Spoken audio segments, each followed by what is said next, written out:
Assalamualaikum warahmatullahi wabarakatuh. Innal hamdalillah nahmaduhu wa nasta'inuhu wa nastaghfiruh wa na'udzu billahi min syururi anfusina wa min sayyiati a'malina. May yahdihillahu fala mudhillalah wa may yudlil fala hadiyalah. Asyhadu an la ilaha illallah wahdahu la syarikalah wa asyhadu anna Muhammadan abduhu wa rasuluh. Rabbi shrahli sadri wa yassirli amri wahlul 'uqdatam min lisani yafqahu qawli. Amma ba'du. Ibu-ibu warga Asyah yang saya hormati, pertama-tama marilah kita memanjatkan puji syukur atas kehadirat Allah Subhanahu wa taala yang telah memberikan berbagai kenikmatan kepada kita semua, sehingga pada hari yang ke-21 di bulan Ramadan ini kita masih diberikan kelancaran dalam menjalankan ibadah puasa Ramadan. Yang kedua, sholawat dan salam selalu tercurah kepada junjungan besar Nabi Agung Muhammad Sallallahu Alaihi Wasallam beserta keluarga, sahabat, dan orang-orang yang senantiasa istiqomah dalam menjalankan risalah-risalah beliau. Mudah-mudahan kita termasuk orang yang akan mendapatkan syafaatnya di yaumil akhir kelak. Amin amin ya rabbal alamin. Pada kesempatan pagi ini, saya ingin mengulas sedikit tentang meninggalkan maksiat.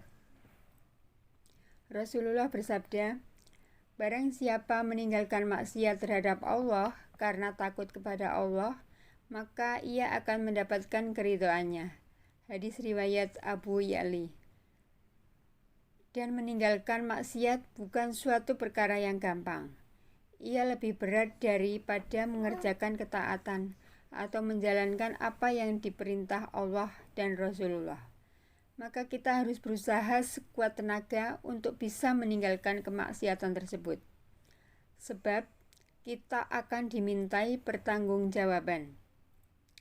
Firman Allah, yauma tashhadu alaihim alsinatuhum wa aydihim wa arjuluhum bima kanu ya'malun. Pada hari ketika lidah, tangan, dan kaki mereka menjadi saksi atas mereka terhadap apa yang dahulu mereka kerjakan. Quran Surat An-Nur ayat 24. Al-yawma nahtimu alal afwahihim wa tukallimuna aydihim wa tashhadu arjuluhum bima kanu yaksibun. Pada hari ini kami tutup mulut mereka. Dan berkatalah kepada kami tangan mereka, dan memberi kesaksianlah kaki mereka terhadap apa yang dahulu mereka usahakan. Quran Surat Yasin ayat 65. Nah, bagaimana kita agar selamat dari maksiat?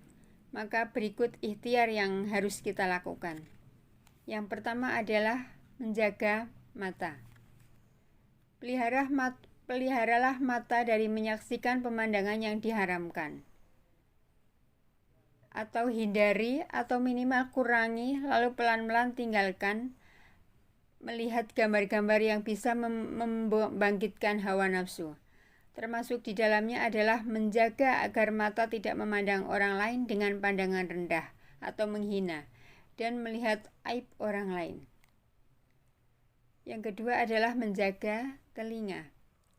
Menjaga telinga dari mendengar perkataan yang tidak berguna seperti ungkapan-ungkapan mesum, kotor, dan jahat. Menjaga mata dan telinga tidak akan mudah bila gosip telah menjadi komoditas ekonomi. Gosip telah menjadi kemaksiatan berjamaah yang dianggap lumrah dan wajib untuk ditonton. Rasulullah bersabda, sesungguhnya orang yang mendengar atau seseorang yang mengumpat orang lain adalah bersekutu di dalam dosa dengan orang yang berkata itu, dan dia juga dikira salah seorang daripada kedua orang yang mengumpat. Nah, di sini dikatakan ketika kita berada di dalam orang-orang yang sedang membicarakan orang lain, meskipun kita hanya sebagai pendengar, dikatakan Rasulullah pada dikatakan Rasulullah bahwa kita telah bersekutu atau berteman dengan mereka, walaupun kita tidak ikut membicarakan perkataan tersebut. Yang ketiga adalah menjaga lidah. Menjaga lidah bukanlah satu persoalan yang ringan. Kehancuran rumah tangga, pertengkaran sahabat karib, hingga peperangan antar negara dapat dipicu oleh benda yang bernama lidah ini. Rasulullah bersabda, kebanyakan dosa anak Adam disebabkan oleh lidahnya. Hadis riwayat At-Tabrani dan Baihaqi. Nah, lidah ini adalah benda yang sangat lentur. Dikatakan bahwa lidah tidak bertulang. Dengan lidah, orang bisa masuk ke dalam neraka atau ke dalam surga. Maka menjaga lidah adalah sangatlah penting. Yang keempat adalah menjaga perut. Yang perlu kita ingat, perut kita bukanlah tong sampah. Input yang masuk ke dalam perut akan berpengaruh langsung atau tidak langsung terhadap sikap, tingkah laku, dan tindakan kita. Hindarilah perut kita dari memakan yang haram. Walaupun halal, hindari makan yang berlebihan, sebab akan menumpulkan pikiran dan hati nurani. Rasul pernah mengatakan bahwa berhentilah makan sebelum kenyang, agar tidak tumpul pikiran dan hati nurani kita. Yang kelima adalah menjaga kemaluan. Allah berfirman yang artinya, dan orang-orang yang menjaga kemaluannya, kecuali terhadap istri-istri mereka atau budak yang mereka miliki, maka sesungguhnya mereka dalam hal ini tiada tercela. Quran Surat Al-Mu'minun ayat 55-6. Yang keenam adalah menjaga tangan. Kendalikan kedua tangan dari melukai orang lain, kecuali dengan cara yang hak, seperti peperangan atau melakukan balasan yang setimpal.